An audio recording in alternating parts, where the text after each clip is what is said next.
Hello नमस्कार मेरे प्यारे साथियों। जिसको मैंने एक पहले वीडियो में बताया था कि जजमेंट आ गया और वो जजमेंट डाउनलोड करके दिखाया था कि ऐसे डाउनलोड करो, लेकिन बच्चे विश्वास नहीं कर रहे हैं। वो क्या, डाउनलोड किया तो ओपन कर लेते। चलो मैं ओपन करके इस वीडियो में बता रहा हूँ इसमें क्या लिखा है। ये देख लीजिए, सबसे पहले 120 139 25 वाला है, ठीक है। हेमाराम वाला है, कन्फर्म हो गया। श्री फुसाराम, ठीक है। अब इसके बाद अपने दोस्तों बात करते हैं जो फैसला था वो क्या है। जज साहब ने क्या दिया, देखिए इसको ध्यान से पढ़िए आप। ये देखो 20/6 का, यहाँ से इसको ध्यान से पढ़िए। याचिके विद्वान अभिभाषक व प्रत्यर्थी संख्या 2 के विद्वान अभिभाषक को सुना गया और पत्रावली का अवलोकन किया गया।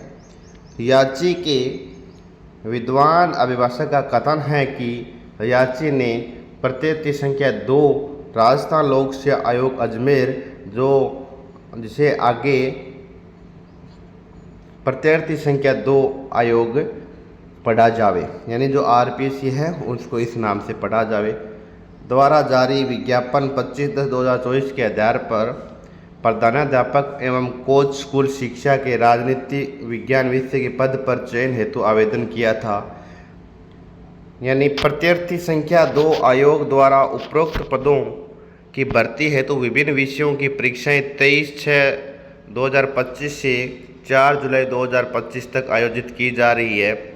याची के विद्वान अभिभाषक का कथन है कि याची ने राष्ट्रीय परीक्षा एजेंसी एनटीए द्वारा जो यूजीसी नेट परीक्षा है तो आवेदन किया गया है, जिसके विभिन्न विषयों की परीक्षाएं 25 जून 2025 से दिनांक 29 जून 2025 तक आयोजित की जा रही है। चूँकि प्रत्यर्थी संख्या 2 आयोग एवं राष्ट्रीय परीक्षा एजेंसी द्वारा परीक्षाओं का आयोजन समान तिथियों पर करने के लिए कारण याची द्वारा दोनों परीक्षा में सम्मिलित होना संभव नहीं है, परंतु याची सभी अन्य परीक्षा में सम्मिलित होना चाहता है।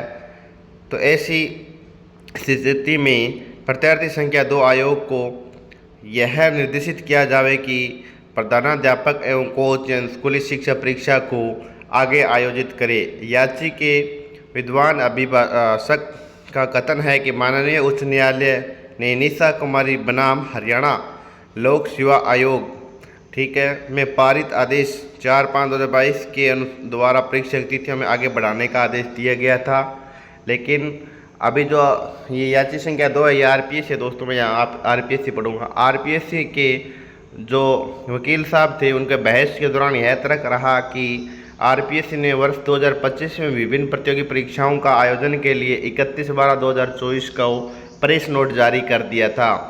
यदि याची यानी आरपीएससी द्वारा आयोजित प्रतियोगी परीक्षाओं में कोई भी आपत्ति होती है तो आरपीएससी दिनांक 31/12/2024 के जारी होने के तुरंत पश्चात आरपीएससी के समक्ष अभिवेदन प्रस्तुत करता है या न्यायालय के समक्ष याचिका प्रस्तुत करते हैं, न कि परीक्षा तिथि नज़दीक आने पर, ठीक है। परीक्षा को रोकने के उद्देश्य से बिना किसी प्रयोजन के वर्तमान याचिका प्रस्तुत करता है।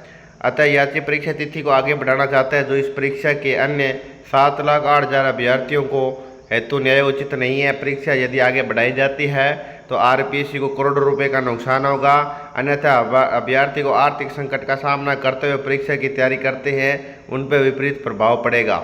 आरपीएससी द्वारा परीक्षा की सारी तैयारी की जा चुकी है, इस स्तर पर नए सिरे से पुनः तैयारी करना संभव नहीं है। यदि ऐसा होता है यद्यपि ऐसा किया जाता है तब किसी न किसी अभ्यर्थी को परीक्षा तिथियों के टकराव में संभावना जरूर उत्पन्न होगी। यदि इस स्थिति को देखा जाए तो कभी भी कोई परीक्षा आयोजित नहीं हो पाएगी। अतः आरपीएससी द्वारा परिस्थितियों को दृष्टिगत रखते हुए परीक्षा तिथि आगे नहीं बढ़ाई गई।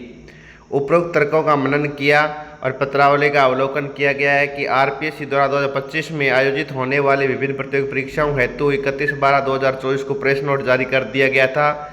अतः करीबन 5 महीने व्यतीत होने के बाद याची द्वारा उक्त परीक्षाओं का आयोजन की तिथि आगे बढ़ने से आरपीएससी को कोई अभ्यावेदन पूर्व में प्रस्तुत नहीं किया और न्यायालय के समक्ष वर्तमान याचिका पर इस स्तर पर प्रस्तुत की जब परीक्षा तिथि नजदीक है। बिना किसी न्याय संगत उचित आधार के परीक्षा तिथि को आगे बढ़ाने के लिए आरपीएससी को करोड़ों रुपए का नुकसान होगा, तो इसके साथ ये अभ्यर्थियों को परीक्षा के लिए तैयारी करने का मनोबल भी विपरीत पड़ेगा।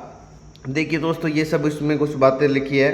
नोटिस जारी किए जावे। नोटिस क्या जारी किया जावे कि आरपीएससी की ओर से अधिवक्ता श्री खेत सिंह राज पुरोहित उपस्थित है, इसलिए शेष आरपीएससी 1 को 7 सप्ताह का वापसी योग्य नोटिस जारी किया जावे। प्रकरण को 7 सप्ताह बाद सूची किया जावे।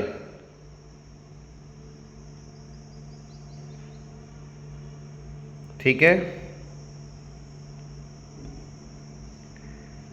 इस कारण दोस्तों यहाँ इन्होंने लिख दिया कि न्यायोचित नहीं है। ठीक है, लेकिन आरपीएससी की ओर से एक और अधिवक्ता से इन्होंने कहा है कि शेष जो आरपीएससी जो स्टूडेंट है जिसको प्रत्यक्ष संख्या 1 दिया है वो 7 सप्ताह का वापसी योग्य नोटिस जारी किया जावे। ठीक है, तो इसलिए दोस्तों ये परीक्षा है वो आरपीएससी के पक्ष में वकील के गए हैं, उन्होंने बहुत तर्क दिया है, इसलिए परीक्षा सही समय पर होगी। Thank you for watching video.